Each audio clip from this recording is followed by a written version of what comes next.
So good morning already, everybody. Just to say that we are still waiting for people to come in, as there are quite many today that want to come in. So that's why it takes a little bit time, but we will start in a few minutes. So thank you for your patience already. I think we should also let the people online in, just not that they don't think nothing is happening today.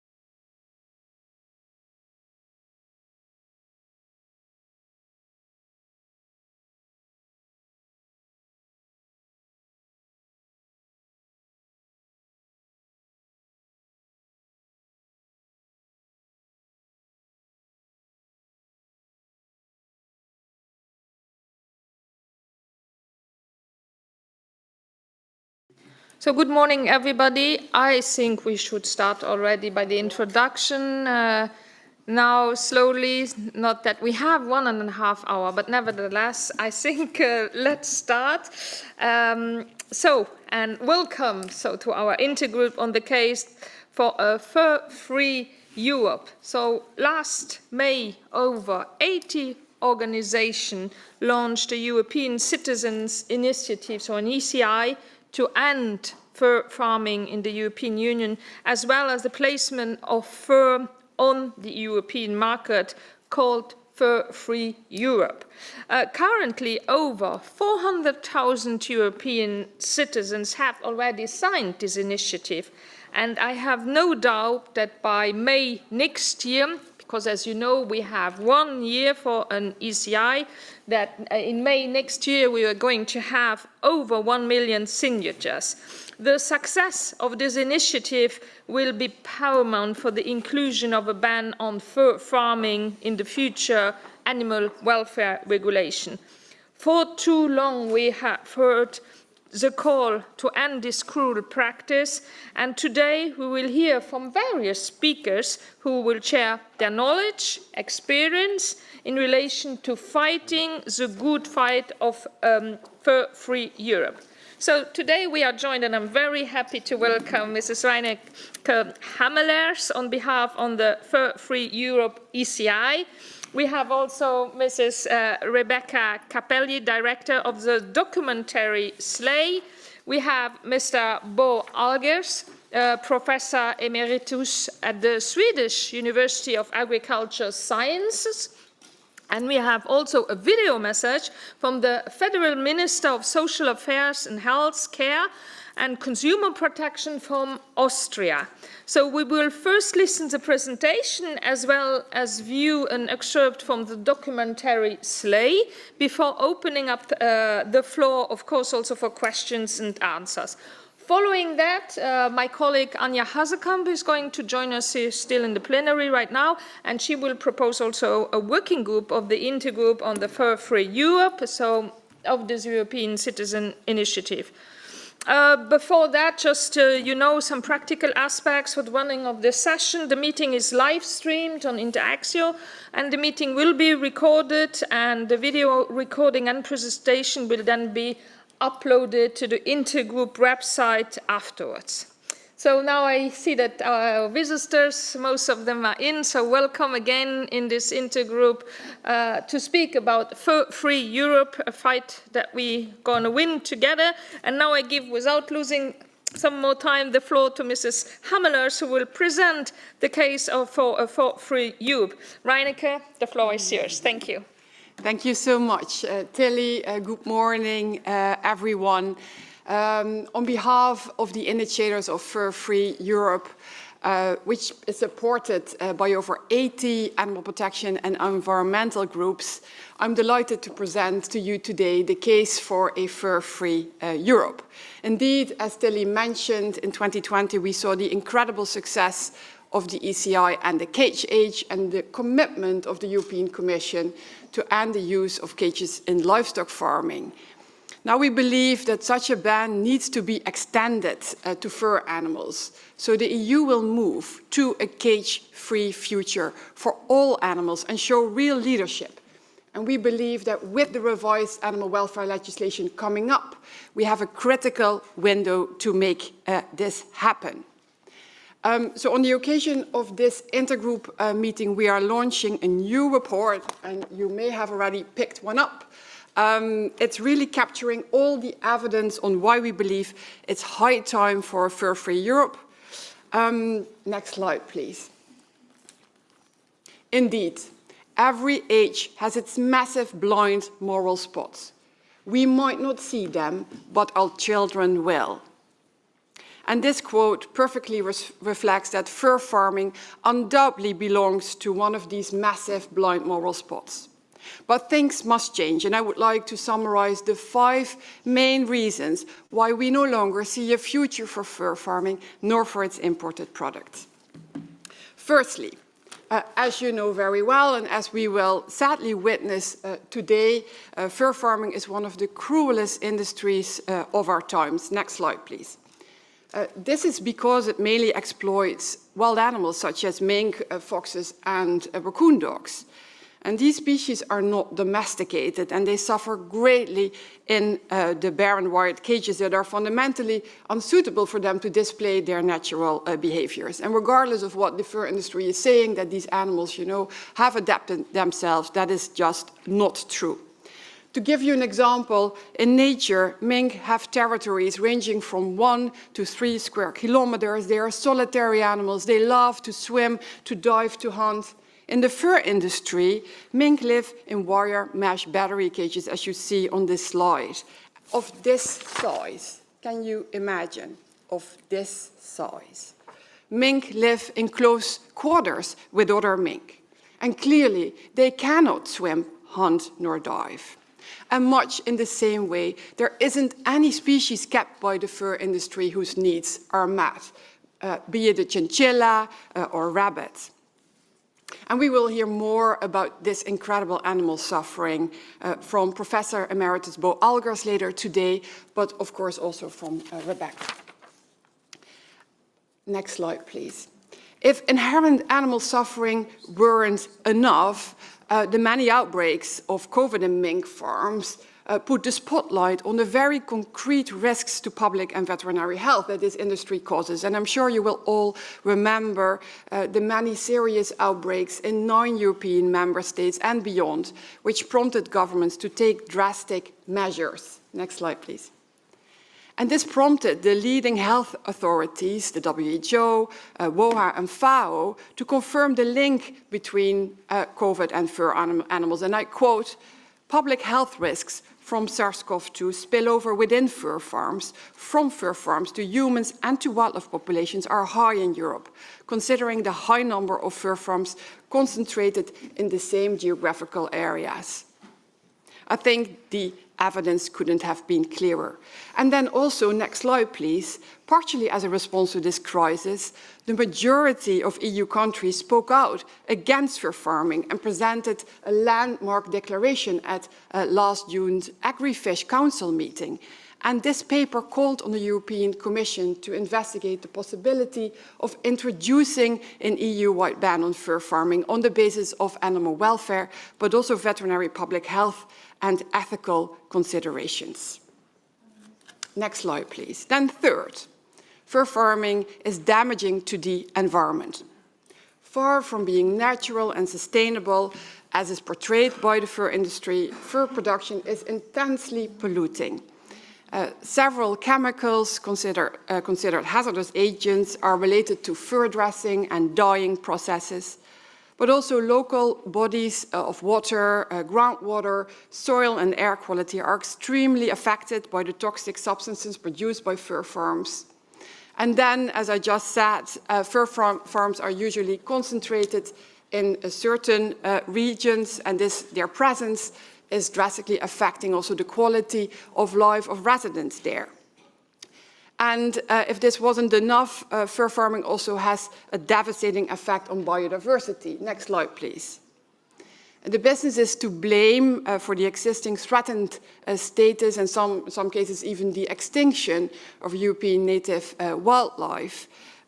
Because American mink and raccoon dogs, which are the main species for fur farming in the EU, they are considered invasive alien species, and they are amongst the 18 mammal species, alien mammal species, of most concern in Europe. So in recent years, we have seen a growing concern about the impact of fur farming on the biodiversity. And this House expressed that concern in its report on the biodiversity strategy for 2030, and in that respect also adding to the debate about the future of fur farming. Moving on to the fourth main reason. Next slide, please. Fur farming has undoubtedly become one of the most controversial industries during the last decades. We have seen heated debates for a very long time now. And next slide, please.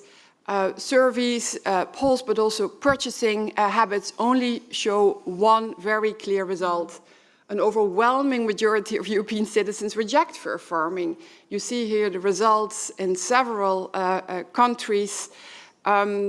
And this trend has luckily also led to the implementation of diverse legislative measures in 20 member states now. So 20 member states have introduced some sort of prohibition on fur farming, and I will come back to that in a moment.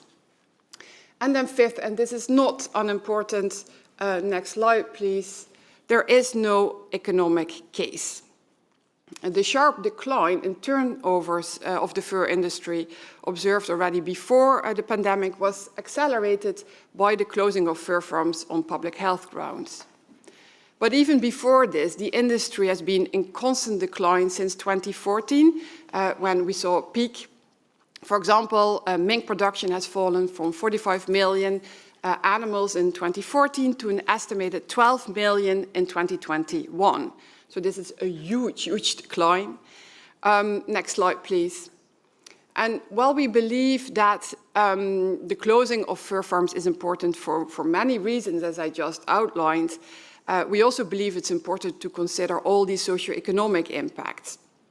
And as we have seen in several member states who already took action in the form, for example, of introducing a ban, it is clear that people who are depending on the fur industry for their income need some sort of support, for example, in the form of economic compensation. And we also know that this can perfectly be done.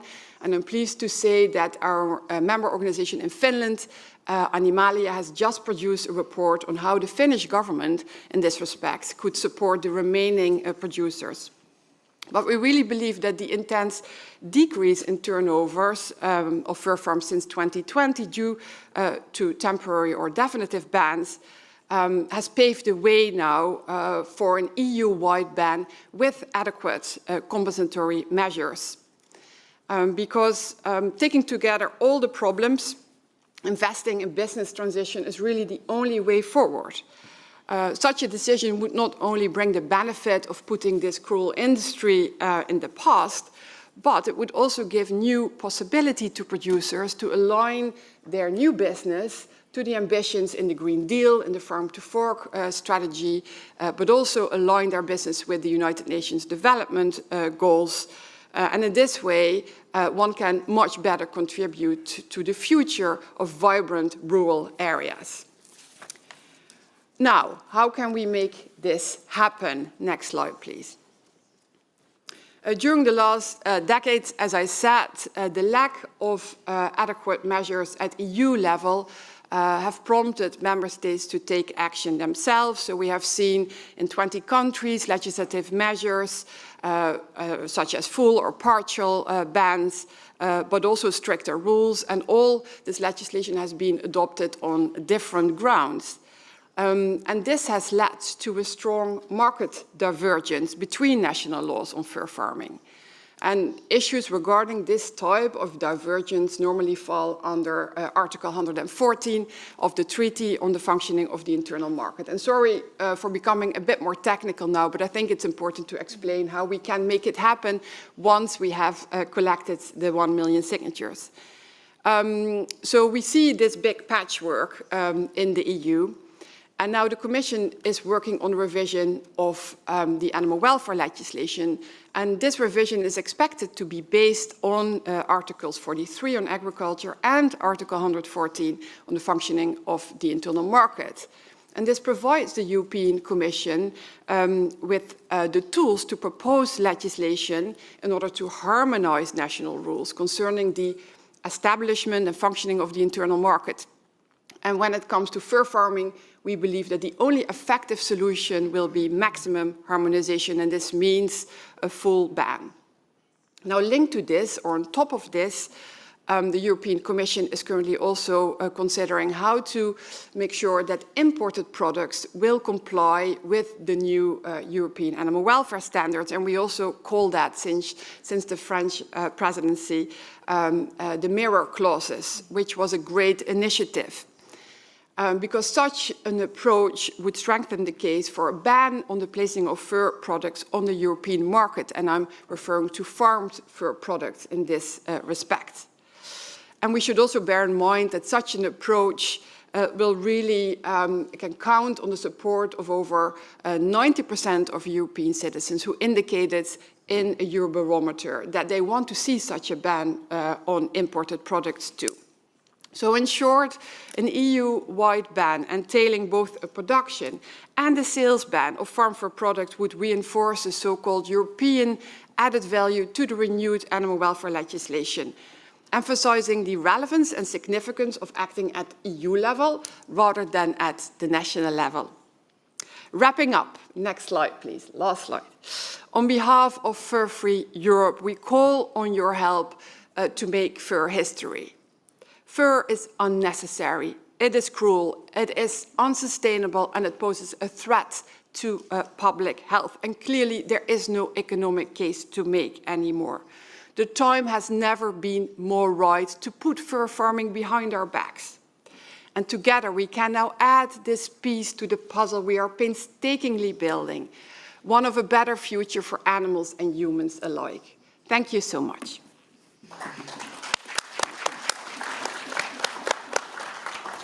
Thank you to you, Reineke, for this excellent presentation and this very holistic view, and also by starting all the reasons that we have to really ban fur in Europe, but also you propose solution, concrete solution, without neglecting the people working in this sector right now. So thank you very, very much for this excellent presentation again.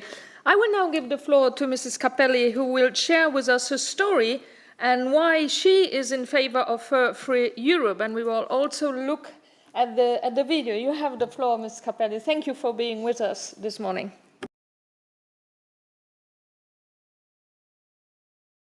There you go. Thank you, everyone, for being here. So I think as a collective, we are facing many challenges, and I think we can agree that the climate crisis is at the top of the priorities that we must address.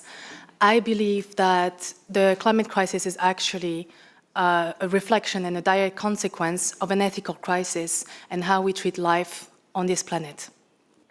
My name is Rebecca Capelli. I am a filmmaker. I directed and produced Slay, which is a feature documentary investigating the skin trade in 7 countries. This is the work of 3.5 years.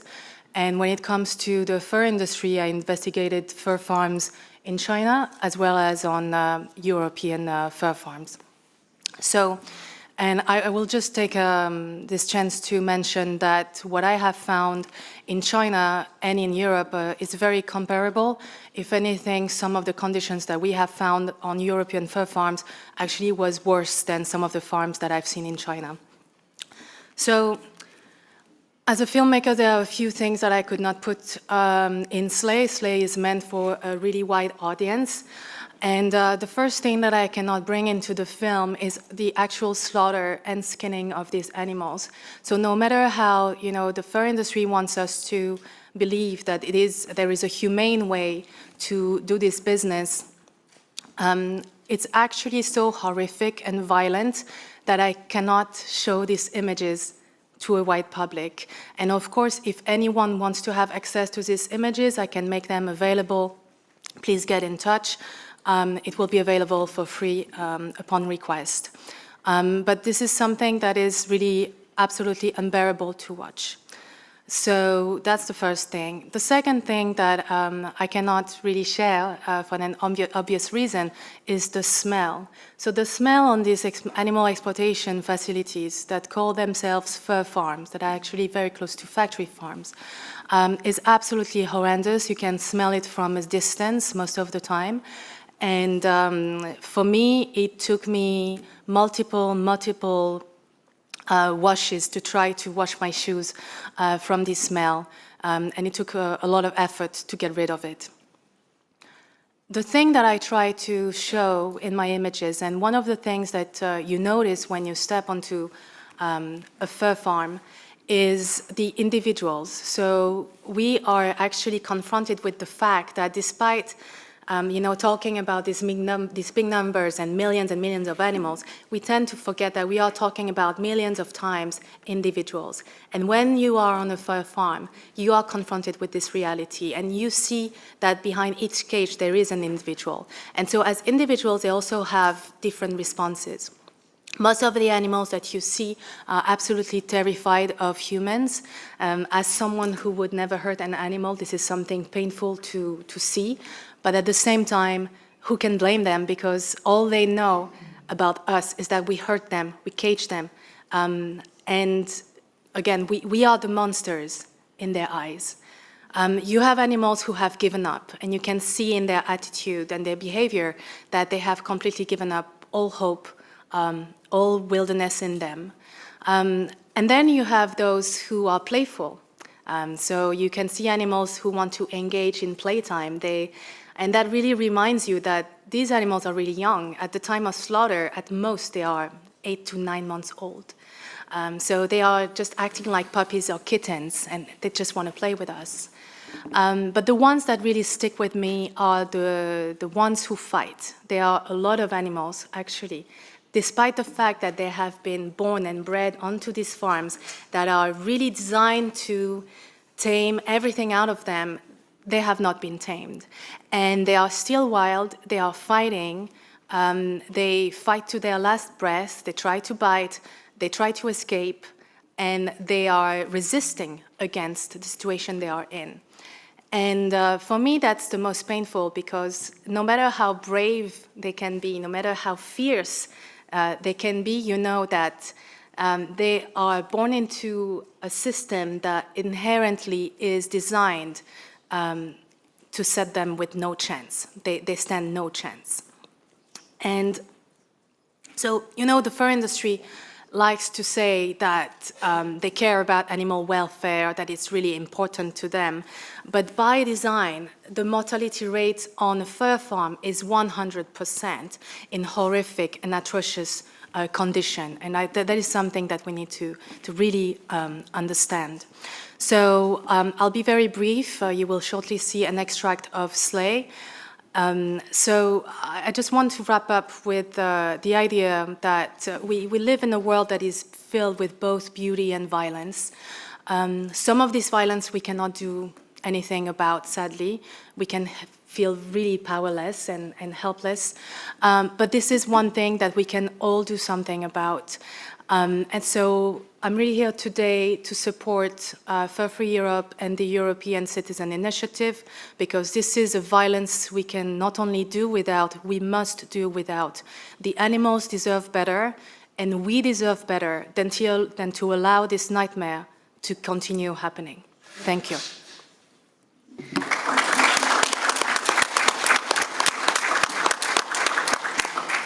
Thank you very much, Ms. Capelli, for your presentation and also for having been so brave to go behind the scenes of the fashion industry, where they like to show us nice pictures. But so thank you very much for this work that you have been doing. And I really have a lot of respect to people who really go on the ground, and you have really been with your team on the ground. So we see now a part of the video that of the movie Slay that you did. Yes.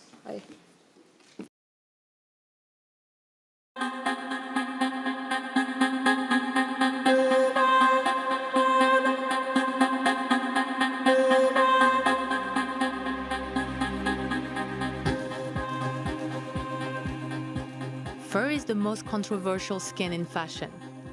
Over the last few years, some brands have stopped using fur following pressure campaigns, but many are still using it.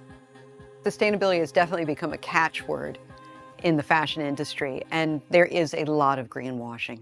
It's becoming kind of upsetting in a way because there are so many people doing good works, but the ones who have the most money and the deepest marketing pockets are the ones that are blasting that they're doing good works, when in fact, they're not always doing good works.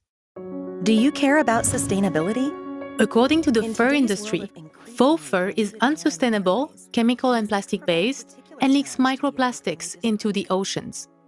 Meanwhile, the industry positions animal fur as sustainable, biodegradable, and natural. Not an artificial chemical material. Real fur is a sustainable resource produced by farms or from a renewable surplus that can be harvested from the wild. One thing that the fur and leather industry has done really effectively in the last several years is take a debate around what happens to animals used for materials and turn it into a debate about plastic. The main communication strategy for this multi-billion-dollar industry is to present itself as green. The website furisgreen.com is copyrighted by Fur Council of Canada. Truth About Fur is representing the interest of the North American fur industry and the International Fur Federation. And behind sustainablefur.com, we find Fur Europe, an interest group who spent €500,000 lobbying the European Union in 2019. To understand more, I meet with the CEO of Fur Europe. The fur industry in Europe, we have about 4,000 farms. That is mink, fox, chinchilla and fin raccoon farms. We produce around 30 million mink skins and fox skins, yeah. My role as CEO is to take care of the interests of my members, to make sure that we promote fur positively, especially in a political context.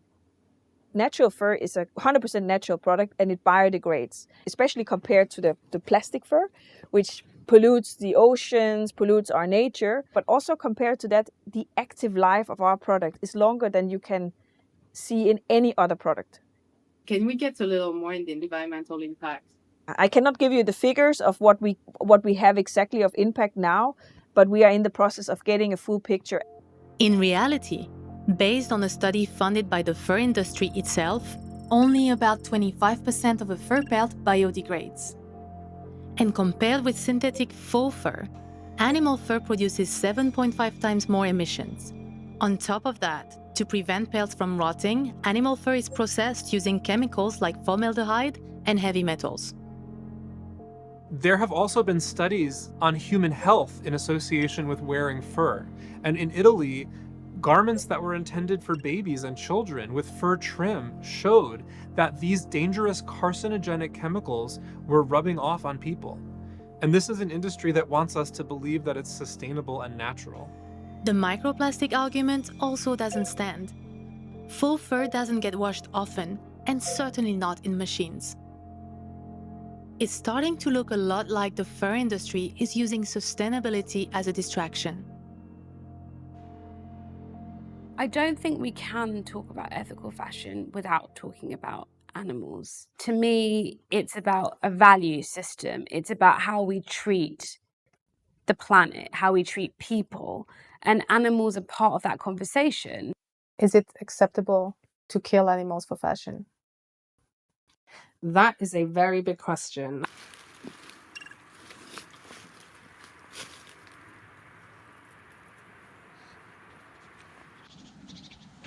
It's very well regulated, the pelting or the killing of the fur animals. It's something that is based on science. One of the big advantages of our sector is that we actually do not transport for slaughterhouses. We do not transport our animals for killing. So when the animal is killed, it's taken right out of its natural environment and put into either for the mink, it's put into a box with gas, or for the fox, it's with electricity. You kill it like that. So it's very humane. It's just outside its environment. It doesn't get stressed. It doesn't get panicked or have a long transport cramped with other animals in an animal transport. Wait a minute. And put into it's put into a box with gas, or for the fox, it's with electricity. You kill it like that. This motion refers to the standard killing method on fur farms approved by Fur Europe. The electric current passes through a fox once one of the electrodes has been inserted in the fox's rectum and one electrode into the mouth, and the farmer pushes an on-off switch. And this is the fur industry's definition of humane.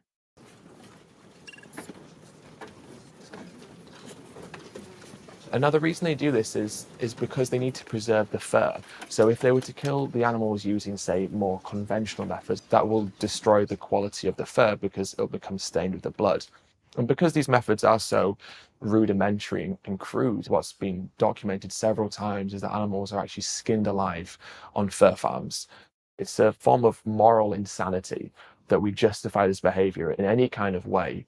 I've not experienced one person that came to a fur farm saying, I don't accept this. I have experienced many people going to a fur farm saying, whoa, is this really what's going on? There are all these pictures and myths about what is going on, but when you actually see it, it's an animal production. The animals are well, they are curious, they are lively. It's just an experience to go and see it. So that would always be my answer. The RSPCA, which is Britain's leading animal welfare organisation, conducted a survey which showed, I think, just over 85% of the UK public would not actively choose to wear fur. However, what we see is an increasing number of people wearing items such as, hats with pom-poms or key rings with pom-poms or coats with fur trims. They're aware that actually people don't want to buy these items anymore and they're undesirable. And so they try to sneak fur back into the marketplace by making it very subtle and very hidden. It's not only therefore something that's immoral towards the animals, but actually immoral towards the people who buy these products, because if they knew the cruelty behind it and they'd seen what happened to these animals, they wouldn't want to purchase it. Over 100 million animals are killed every year on fur factory farms where everything is planned from birth.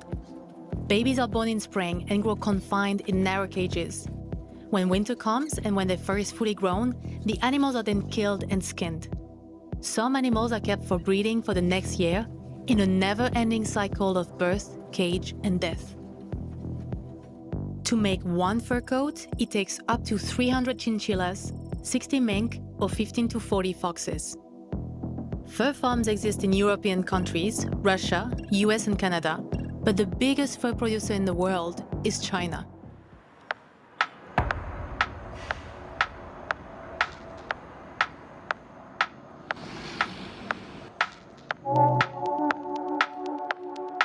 I lived in China for 10 years. Here, I am always reminded of the unstoppable pressure of consumerism. The country is ruled by a communist party, but almost everything obeys capitalist laws. With the ever-increasing purchasing power of the Chinese population, the fashion market here is worth hundreds of billions of dollars. And the fur industry in China is worth $61 billion, way more than the rest of the world. To fully grasp the scale, I got my hands on a report by Act Asia, a charity educating the public on the fur industry practices. 中国在国际上呢，其实现在是最大的生产国。最大的这个消费国，同时也是最大的制造加工国。在整个的国际市场上呢，在这个拍卖市场里面，中国的买家都是非常具有它的分量的。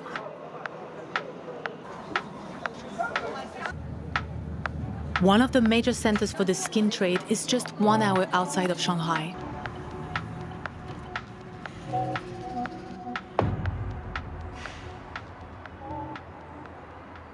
In department stores, entire floors are dedicated to fur for domestic and international sale.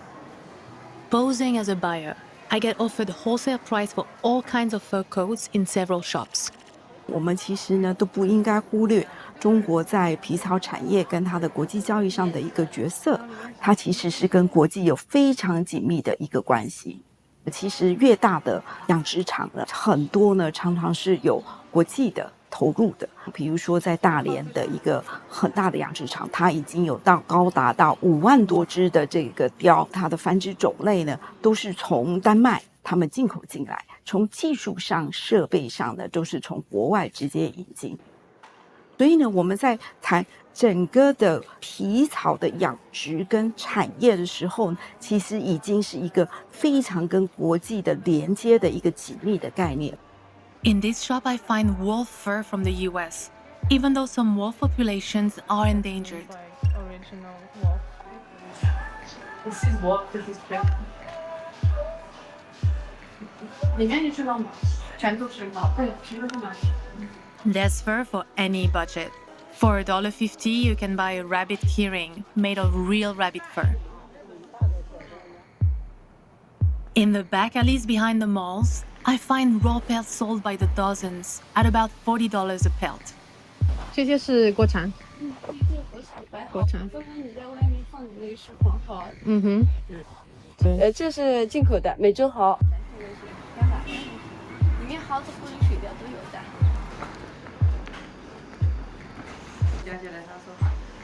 所以很多人他在买这些产品的时候呢，是无意识的，甚至有20%的人不知道啊，原来我买的皮草里面是含有动物的成分存在的，是皮草动物。是芬兰还是？那个是芬兰。芬兰。对。那这个皮草动物有可能是来自猫狗，也有可能它是来自野生动物。都有区别还是？一张跟它都是养的这个吧，一张跟一样，它都不跟人一样，长得都不一样的，它不是说这个一同一个，它就是都是大型犬，这都是差不多，就是。你看，你说这个是野生，那你怎么买？有关系。你不你就是那便宜啊，230了，他说我2.8。These are wild caught, and it's a protected species.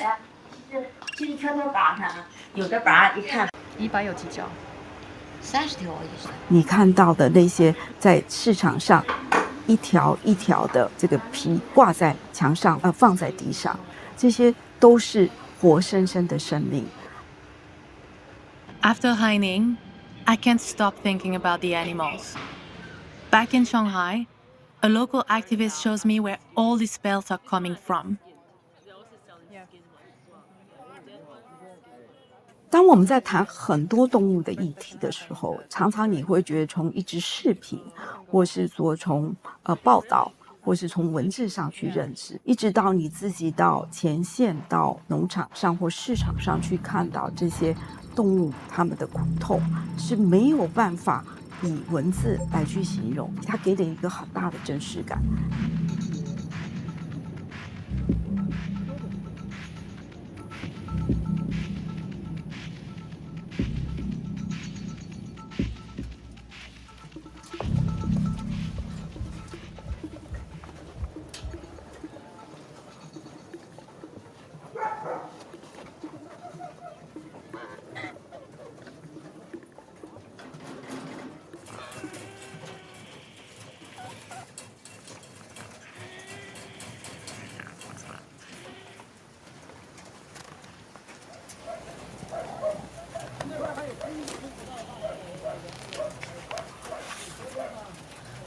Shangli is the biggest raw fur market in China, so basically in the world.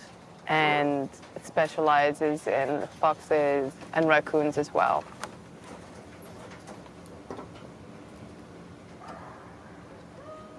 And this is just like 300 of them here.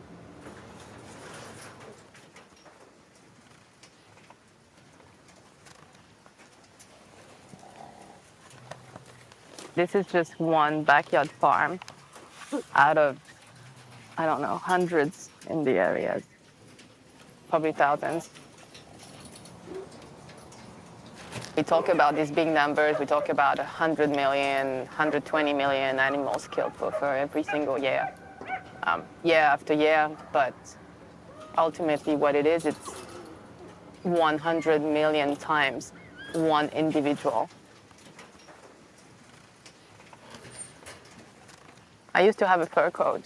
It was a blue fox fur coat that I had. I didn't care. I felt like, oh, they're already dead, so I might as well wear it. And I didn't understand that because I was buying it, then they were living this life and they were killed for me. I didn't understand that.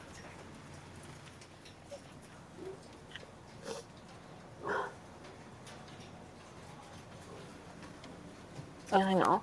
He makes the same noise as my dog. When my dog is upset, or like he feels like there's someone at the door, he would make that kind of noise.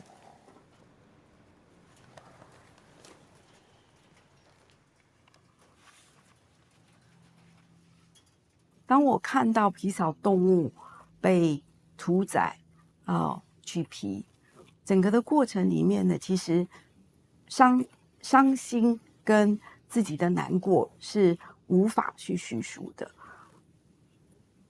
常常呢，在很多天之后，甚至很多年之后，这些影像呢，都不断会浮现。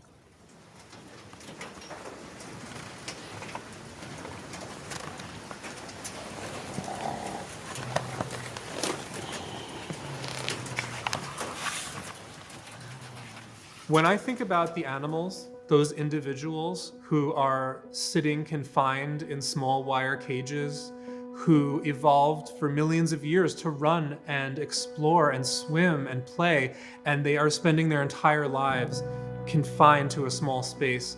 When I think about the anguish and the horror that they experience, it makes me wonder, what's it going to take for us to be able to move beyond this?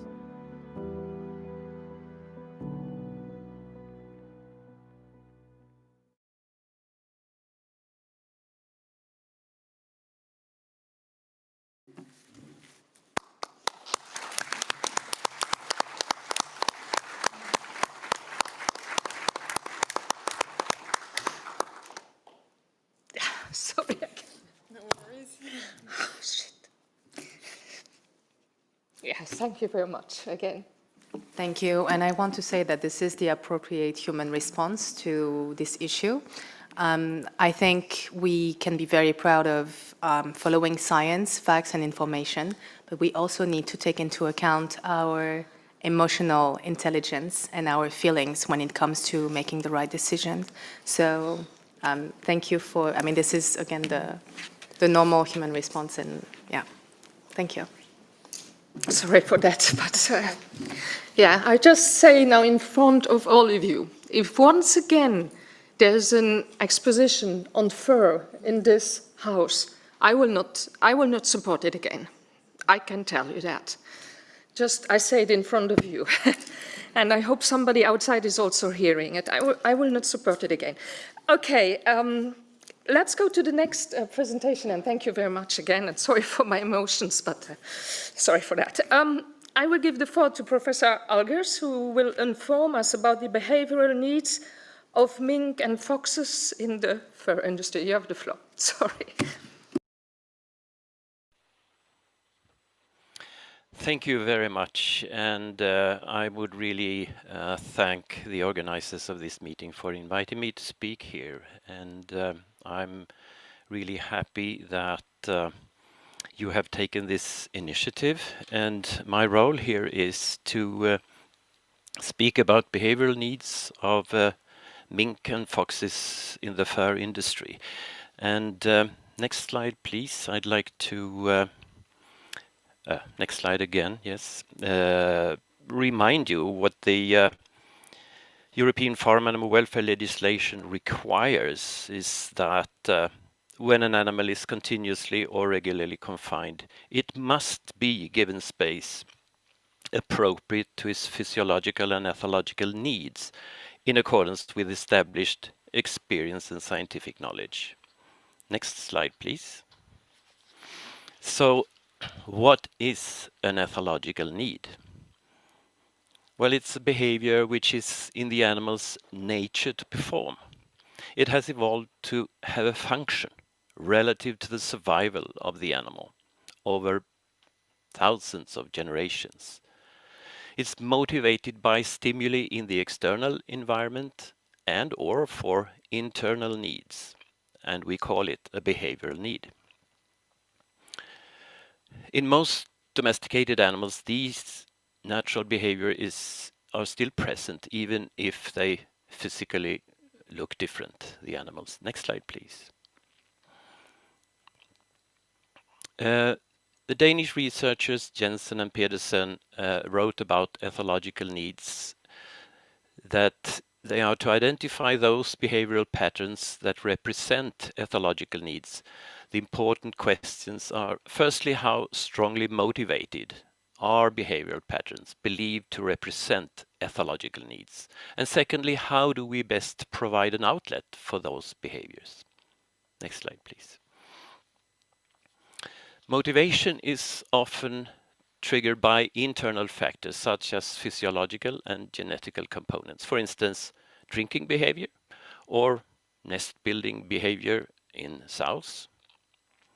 Next slide, please. Typically, internally motivated behaviors are, for instance, dust bathing in hens, nest building in pigs, and grazing in cattle. And if those are prevented, behavioral phenomena appear, such as wing flapping in poultry, pacing, bar biting in sows, and tongue rolling in cattle, all being behaviors that are not seen unless the normal behaviors are hindered. Next slide, please.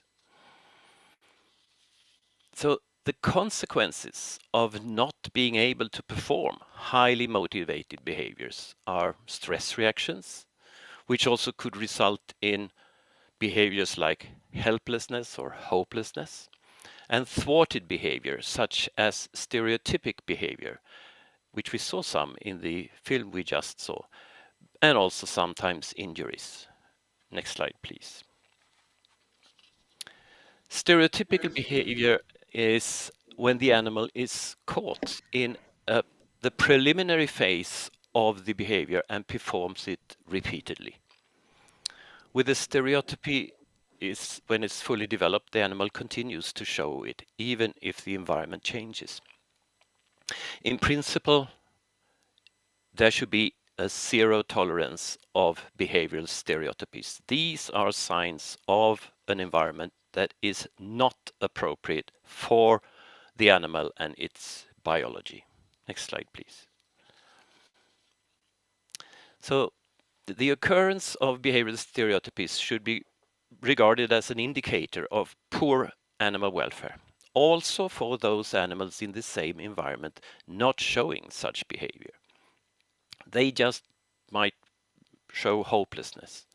The study of behavioral stereotypies is also important to know. It's not just a walk-in check, and I'll come back to that later, but a precise study of behavior as a result of understimulation. Therefore, we need a very thorough methodology to assess the true occurrence of behavioral stereotypies. Next slide, please. In a Swedish study where such a thorough methodology was applied, it showed that 59% of the caged mink showed stereotypies, and they spent about 10 to 12% of their active time during winter performing these stereotypies, which is about 2.5 hours a day. And could you please run the video?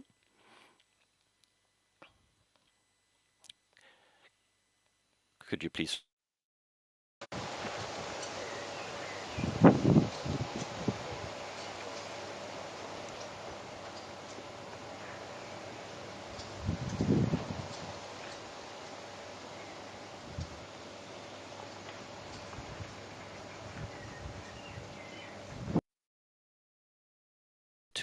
to function according to biological principles. Next slide, please.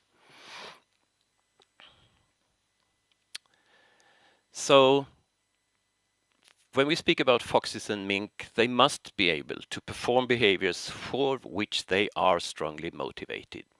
And then the questions are for foxes, digging, and for mink, swimming. Next slide, please. It's been argued that species-specific needs of foxes is to dig, but there are very few studies published on the need for digging in foxes. Why is that? Because there are researchers that do research on foxes kept for fur. But their research is usually sponsored by the mink industry, and very few studies are done to actually assess the appropriate natural behavior of these animals.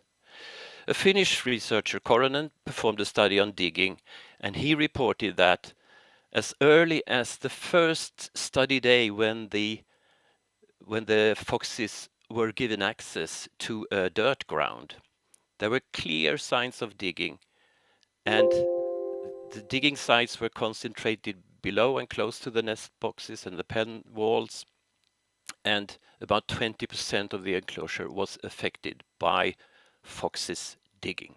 Next slide, please. They are motivated to dig, and please run the video.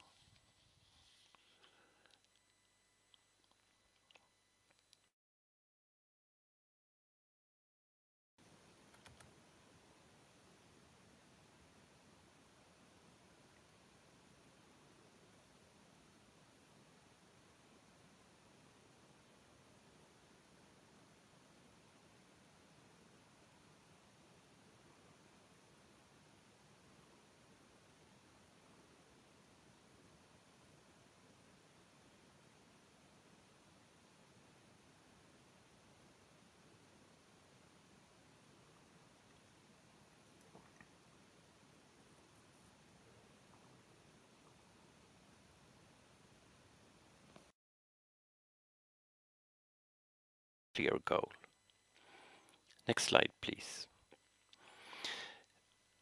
Koistinen in Finland used an operating conditioning test to see if foxes were willing to work for access to a dirt floor, and showed that blue foxes are motivated to work for access to such resources. Next slide, please.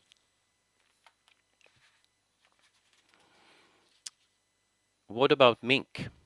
Are they motivated to seek prey in water? Could you please run the video? Because if you have seen mink doing stereotypies in their cages, you should also see mink, how they behave in nature.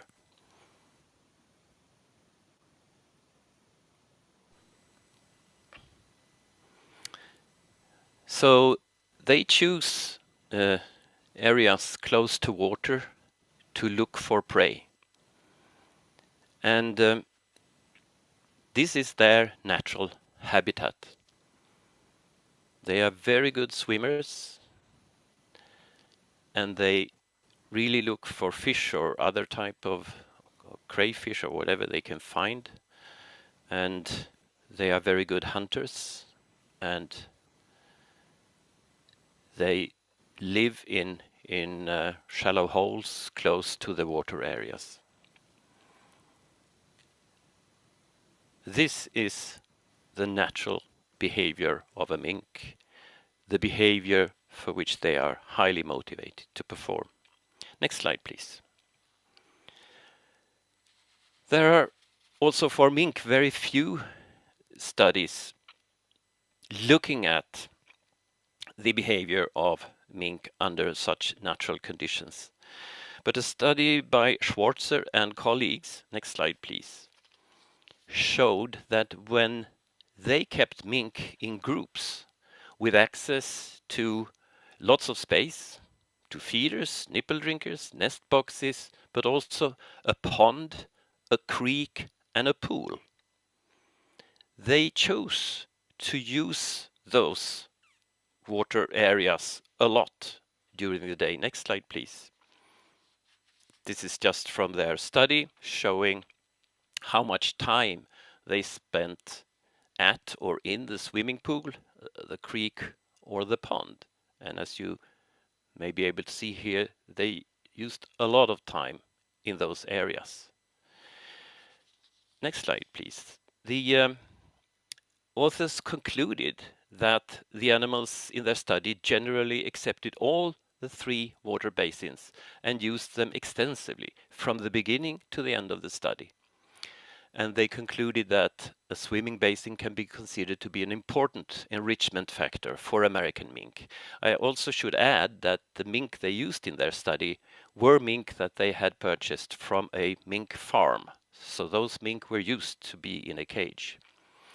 As it could be expected, they also concluded due to the large and fully enriched housing conditions, it was possible to keep young mink in groups with free access to swimming water basins without the occurrence of any stereotypies, which means that that environment corresponded to the behavioral needs of those mink. Next slide, please. So, I would like to conclude for you that recent scientific research demonstrates that the behavioral needs of foxes and mink cannot be met in cage systems as required by the EU Farming Directive. Next slide, please. Thank you for your attention.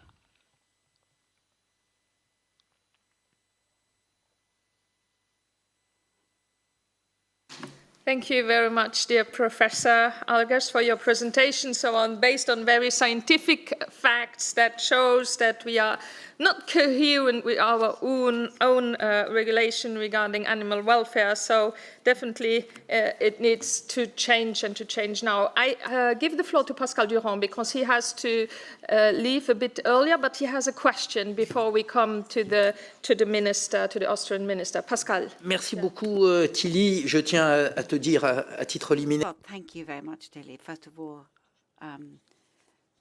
I must admit that your tears moved me more than many a scientific article. And just looking at those animals turning around in cages, I mean, all of this. Thank you for your humanity in chairing and your way of chairing this intergroup. And this holds true for the documentary as well. We have to defend animals' rights and of course, respect human beings suffering as well. Now, just a question, Professor. Now, I know that the fur industry has developed a number of labels and various types of certification procedures, self-certification procedures. So could you explain what these labels are all about and what about these scores? What do they mean? And could you explain in detail what these labels are all about and what they are designed to do, whether they be scientific or pseudo-scientific? Thank you very much. Okay. So I can talk about this. We're talking about certification schemes like Furmark, for instance. So the development, obviously these industries know that they are, being weak. They are being weakened, that the consumers want something else. And instead of, they don't want consumers and people to focus on the animals. So instead they are going to place the debate on traceability, sustainability, etc. So if you look at their communication, it's really textbook, and they will communicate on, developing these schemes to make the consumers and people relaxed about their choices. So these schemes actually do not mean anything for the animals. What it means in terms of Furmark is they are trying to prove that there is a traceability, that the skin comes from a farm that enforces some good animal welfare. But again, we are talking about an industry that inherently is designed to cage the animals, and to slaughter them when they are just a few months old. So these certificates, these certifications actually do little when it comes to I mean, the animals are still being slaughtered at a fraction of their lifespan. They are still being caged. And again, it's also very hard to enforce because in my experience is when anyone shows up to an animal exploitation facility, 100% of the time you will find some breaches of whatever certification or law that is in place. So when we look at these certifications, I think we need to keep in mind that they are designed by those who are profiting from keeping consumers in the dark. I will also give the floor maybe to Professor Algers on this if he wants to intervene. And just to the MEP, I would be happy, we're running after the photograph so that we can make the picture then after the answer of Professor Algers, the picture all together against her. Professor Algers, you have the floor. Yeah, thank you very much. Well, when it comes to the European fur industry, they have this welfare scheme, animal welfare scheme, and they often refer to that. And that scheme is made from another well-known animal welfare scheme called welfare quality, which was made which was produced over many years with lots of European animal welfare researchers involved. I was one of them, and what that was to try to elaborate a scientifically based animal welfare assessment for animal housing, where a number of principles like good feeding, good housing, good health, and appropriate behavior were looked upon using a number of criteria. I'll just mention a few. For instance, when it comes to good feeding, absence of prolonged hunger or absence of prolonged thirst. Or when it comes to appropriate behavior, expression of social behaviors, expression of other behaviors, a good human-animal relationship, for instance.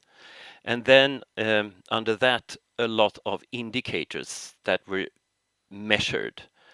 So all this was brought together in numbers, and it ended up in a sort of value for the farm on which welfare level it is. And I must say that it is a system that is scientifically based, but what it does is that it ranks farms. It does nothing else than that. So it's a way for farmers to see where they are in relation to other farmers when it comes to welfare. It does not relate to individual animal welfare. It is on group level, whereas all animal welfare legislation is on individual level. Professor, I'm going to be very impolite, but I know that the photographer has to run, and I want to take a picture with all of you. When I say all of you, really all of you in front of here, and then we are coming back to you if you want to add something, and then we have also a video message coming from the Minister of Austria. So please gather around here in front so that we can make a picture all together. Thank you, and thank you for the photographer to come back. It was a little bit my fault, but I was, yeah.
I don't know, Professor Algers, if you wanted to add something, maybe, or if you were finished.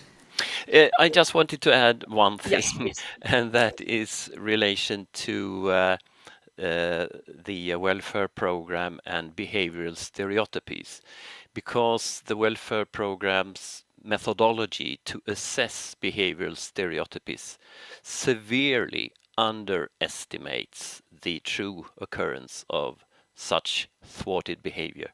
I've seen that in various mink industry reports. They speak about a low level of behavioral stereotypies, but it's not measured according to appropriate scientific methodology in the welfare context. So I just wanted to add that. Thank you. Thank you again very much to you, Professor Algers, for your response to that. We come back to question and answers also after the video message. So now let's see the video message that we have from the Austrian Minister of Social Affairs, Health, Care and Consumer Protection. So he was sorry that he couldn't be there in person today with us, but he sent us this video message in order to support the European Citizens Initiative. So if we can watch it, please.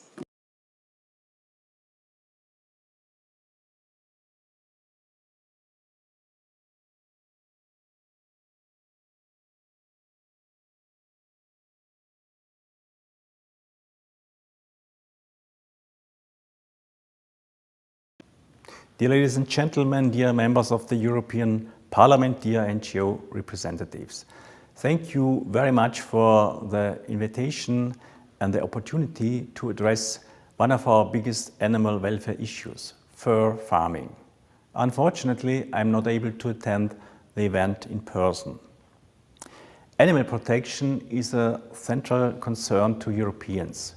We know from many polls that citizens of the EU don't want animals to suffer unnecessarily. That is exactly what fur farming means. Millions of animals, such as minks, raccoon dogs or foxes, are being kept for the sole purpose of killing them for their fur. I believe this practice is cruel, unnecessary, inhumane, and should therefore be put for the rest. Such a ban would be a big step in the right direction. Additionally, I would not only benefit the animals, I would also support human and environmental health. In my role as Minister of Health, I strongly push towards the realization of the One Health approach. That means we have to take a human health, animal health and environmental health as an interlinked issue that strongly impact one another. How does this relate to fur farming? The COVID-19 pandemic is a good example. Not only human beings are can catched by the coronavirus, other animals such as we can do. They can serve as intermediate hosts for various pathogens, including zoonotic pathogens. With viruses quickly spreading across the animals in fur farms and often mutating fur farms can also significantly increase the risk of new virus variants emerging. This poses a significant threat to human and animal health. I am convinced that we will have to fundamentally change the system of animal exploitation to avoid future pandemics.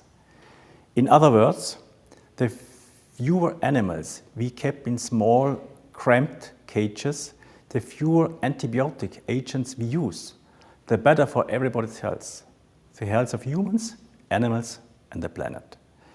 This is why I wholeheartedly support the European Citizens Initiative for a Fur-Free Europe, and I want to ask you to support it as well.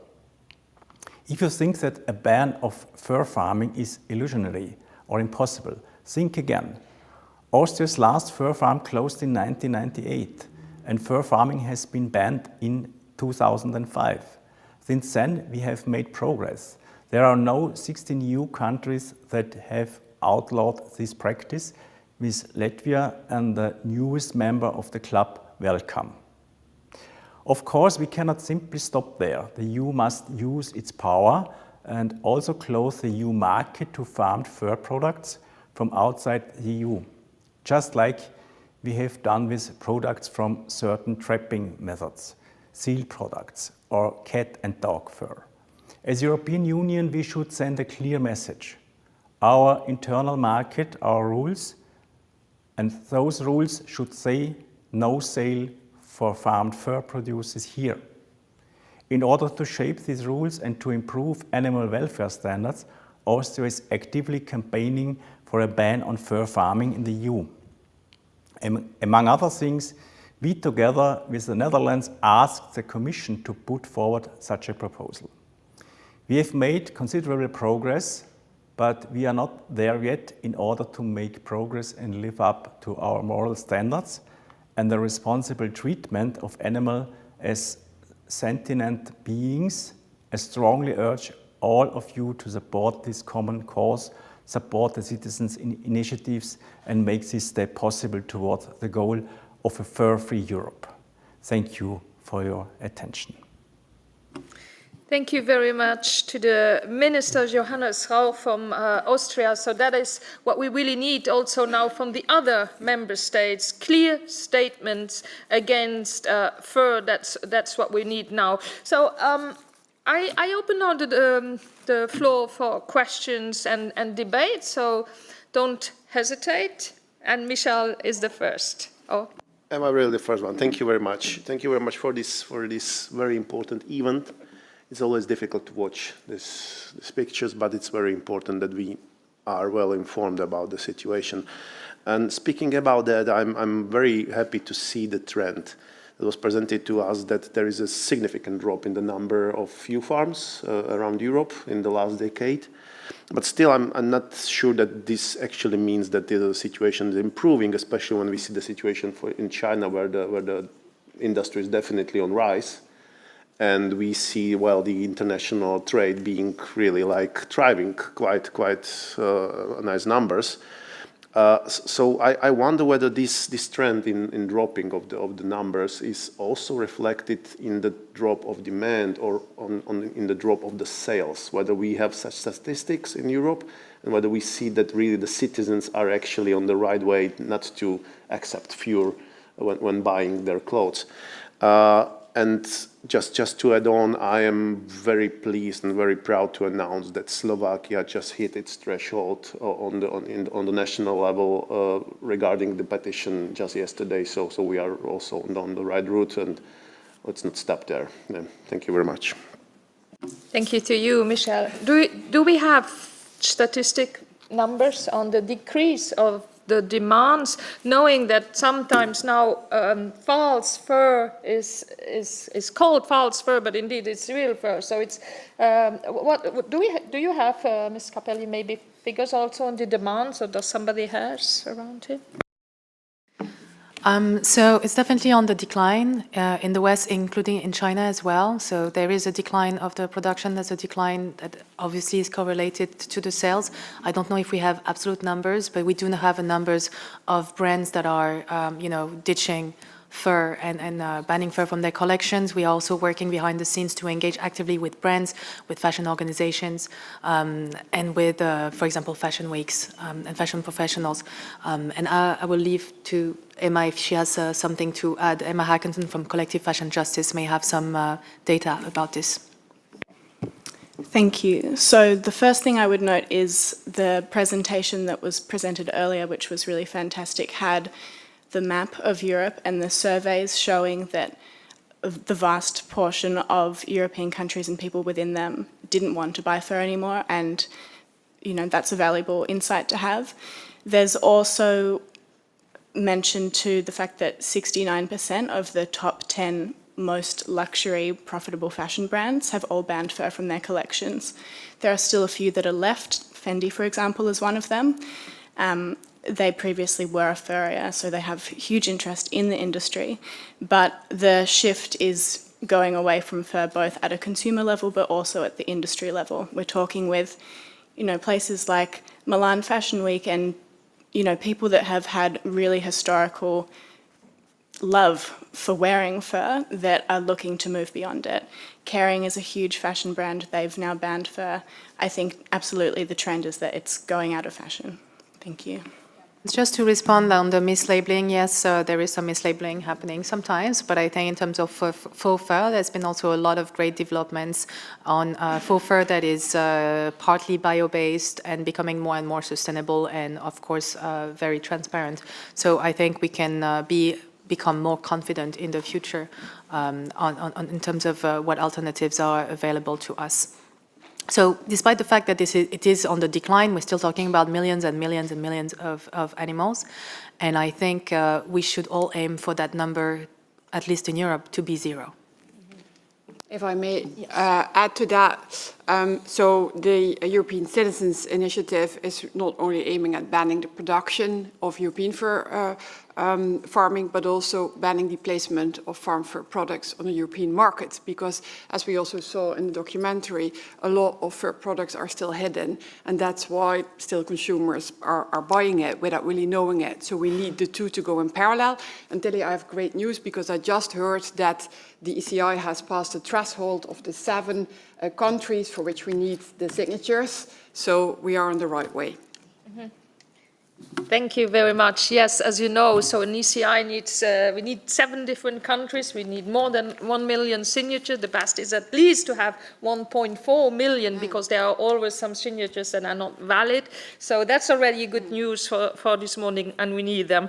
Other remarks, questions? Francisco wanted to say, and then I have also another. Yes, thank you. Well, my question is directed to the director. We saw 2 different realities, but I would assume that there are also differences in making the investigation. We tend to feel that we are very free in Europe, but we have private property, so I would feel that you will have some difficulties entering these factory farms. But in China also, because you have the Communist Party, probably this is a huge market. Probably no, it is a huge market that has the support of the Communist Party. And so how did you manage to get into this, if we don't enter in details, obviously for security reasons, but as a journalist, and also I would say that you have a team by your side, how could you enter these industries, these farms? What were your main difficulties? You talk about 3.5 years of investigation. Obviously, this was not only on field, but I would assume you have a lot of travels, a lot of restrictions, probably some organized crime or some type of organized groups that were pushing against your investigation, or at least they could understand that you were doing some investigation. So I would try to understand what were the main difficulties, and if also in Europe you see there is a lack of institutional responsibility, because the institutions, in a way or another, close their eyes, don't make the necessary arrangements to make the fiscalization of these industries. So how is your perspective on these issues? Thanks. Sure, thank you for your question. For the production of Slay, I've worked with a number of activists and investigators in a number of countries. And some of these people are taking immense risk to make sure that these images are becoming available to us. Because in some cases, investigators and journalists are actually being criminalized, and showing the truth can be, prosecuted, which is a different debate and a different issue, but an issue nonetheless. So for obvious reason, I cannot disclose how we got access, but anyone willing can get access. And I think once you have access, and it's often at random, so we do not target a certain farm thinking, okay, this is a bad farm, let's go get bad images from a bad farm. It's really always at random. And as I said before, 100% of the time when we show up somewhere, we will find something bad, and we will find breaches, we will find anything that is not enforced, and we will find that there's a lot that I couldn't put in the film because it's more graphic. You will find dead animals in the alleys. Actually, the kind of murky like porridge on top of the cages is not feces, it's the food. It's the feed that they are fed, right? And that's the same that I see in China or in Europe. So I cannot disclose too much about that, but what I can say is that Yes, in Europe, if you go to even the fur trade show that is happening in Milan, and you walk around and you feel a little bit the ambience and the people who are attending, the owners, I think these people should be investigated, and I can bet that you would find in their activities, you may find more than just fur farming. Then I have Anja Hasekamp. You wanted also to ask a question or a remark? No? I have. Otherwise, then I have Petras. I give you the floor for the working group afterwards then. Thank you, and thank you for organizing this interesting debate and a short screening of a film. Probably we have to think about a kind of tour around Europe. I mean, screening your documentary and having some public discussion, inviting politicians. I mean, who are sensitive, probably even against, but I mean, organizing public debates. And visiting some farms. I mean, in Lithuania, we still have some fur farms.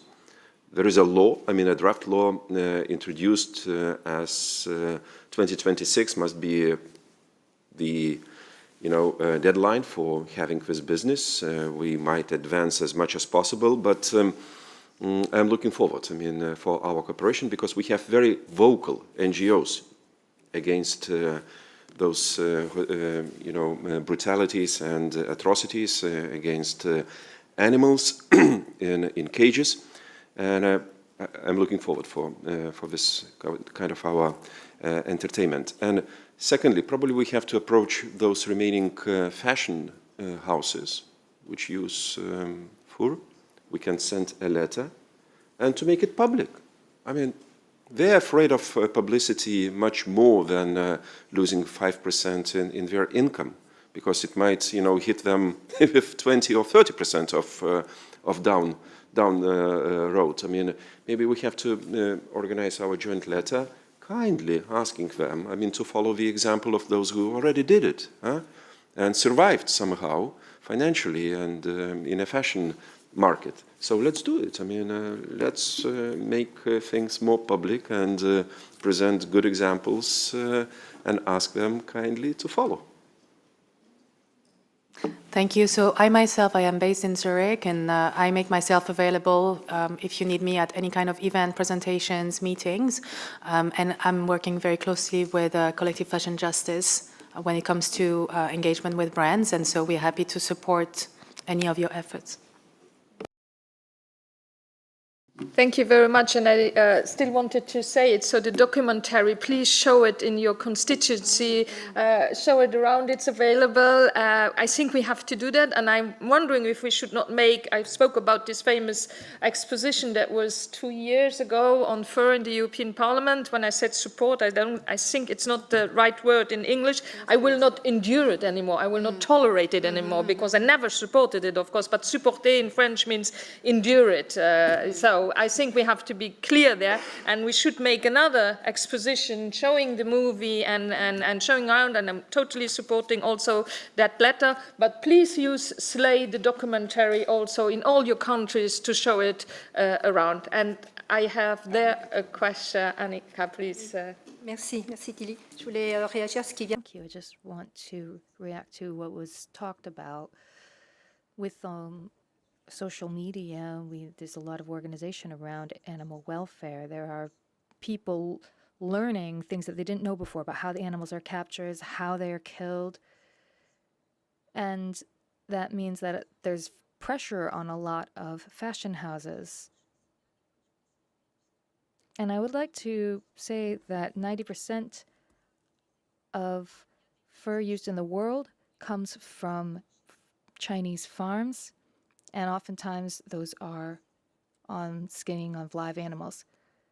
So in these fashion houses that have given up fur,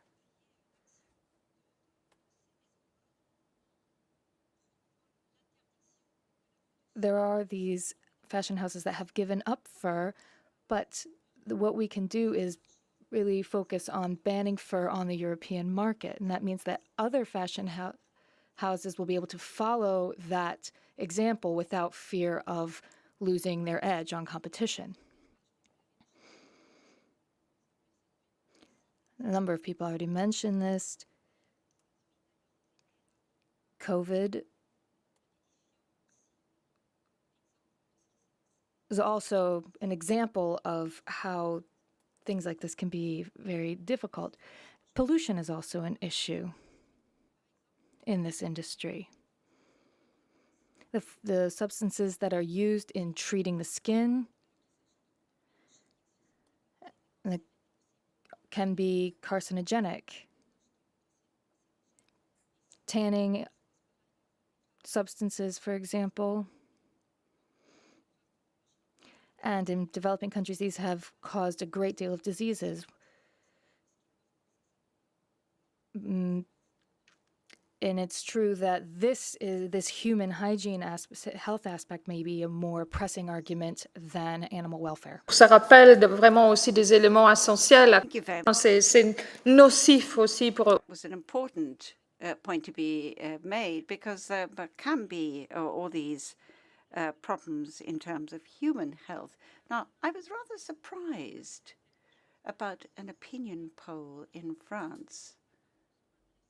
I think that there were over 50% of consumers against fur, and that was a fairly low figure compared to other countries. So that's all the more reason for showing the documentary in France, because I think that this opinion poll was the lowest one of all. Go ahead, please. Oui, alors moi je suis le mauvais français. Well, I'm the bad French person here. Now, as you know, since last year, fur farming has been banned in France. The last one had just closed, but there is a big lobby. But there are quite a few countries that have tried to ban fur farming. And what is important to realize is that products that come from these types of farming and these types of farms still, if you ban that, then you might run counter to WTO rules where they say that you can't do that. There are the rules in 2017 that ban dog fur and cat fur. Sealskin is another ban. So if you look at the initiatives that certain member states have taken, you can see that you can align something across all member states without running counter to WTO rules, which could be an issue. So thank you to everyone, and thank you to MEPs who are committing to this. Thank you. Thank you very much for your comments. I think time is getting away from us here, so if I don't see any other requests for the floor, I just wanted to say I saw that in the report, this is a question for the filmmaker, that people are finding a way to raise awareness about animal welfare, and fur companies are doing the same thing. So is there a way of attacking this at the root? In Asia, for example, is there a way of promoting this to children? Well, we did talk about this in the film with Atasia, which supports education in China on this topic. So there are activists doing this, but it isn't easy, especially in that particular country. So there is work being done, but there's a lot that remains. I'd like to just say that the extract that you've seen, we can make it available, and we can work with people from different countries. We already have the subtitles available for French, Italian, Spanish, but anyone can also get in touch, so we can make other subtitles available, and so we can just circulate it, and that can support your efforts. Thank you very much again, Ms. Capelli. I give the last few minutes that we have an initiative coming from Anja Hazekamp to install a working group. But please, Anja. Yes, thank you, Tilly. I'm trying to be as brief as possible because I know that the interpreters need to go and we need to leave the room. I'm glad to introduce to you the working group on Fur-Free Europe to you. And we all heard and have seen this morning why it is so important that we ban fur farming in Europe and also the imports of fur products into the European Union. It is cruel, it is unnecessary. Well, I don't need to emphasize that anymore. The idea of this working group was started after the successful launch of the ECI that I participated in the center of Amsterdam a few months ago. And even mink farming, if mink farming is already banned in the Netherlands, we see still a wide interest in the support amongst citizens for such an EU-wide ban on fur farming. And I believe that the European Citizens Initiative is a very important and strong instrument to make citizens' voices heard. And after the very successful End the Cage Age, that was supported by a working group from this intergroup as well, I think it is time we have a dedicated working group on Fur-Free Europe as well. I would be very happy to chair this working group and to work together with my dedicated team, with all NGOs, the Eurogroup for Animals, the Fur-Free Alliance. I think it is really important to have a cross-party working group, so I invite all members of this intergroup to sign up for that, and looking forward to end fur farming in Europe and make Europe fur-free. Thank you. Thank you very much, Anja Hazekamp, for this initiative, and I hope a lot of people will join the working group. Just time to thank you all for this excellent presentation, for all your braveness you are fighting, and I'm sure as I'm sitting here, that together we can win this fight against fur and also foster the One Health approach, and most of all, win the fight against all animal abuse that we have, and fur is really one of the very topics that we have to fight in this regard. So thank you very much for being there. Thank you, of course, all for the technical support, for the Secretariat, for all the NGOs. Without them, we would not be there, and we wouldn't have all this footage and all the things that we have. So thank you very much for the NGOs that you are there, and keep on working together, of course. And last but not least, thank you to the interpreters. The next Animal Welfare Intergroup is on the 20th of October. We will talk about the EU chemical strategy and how we can also ensure there more and highest level of protection of animals, also used for scientific purposes. So thank you very much, and take care, and really let's fight for fur in Europe and in the world. Yeah, thank you.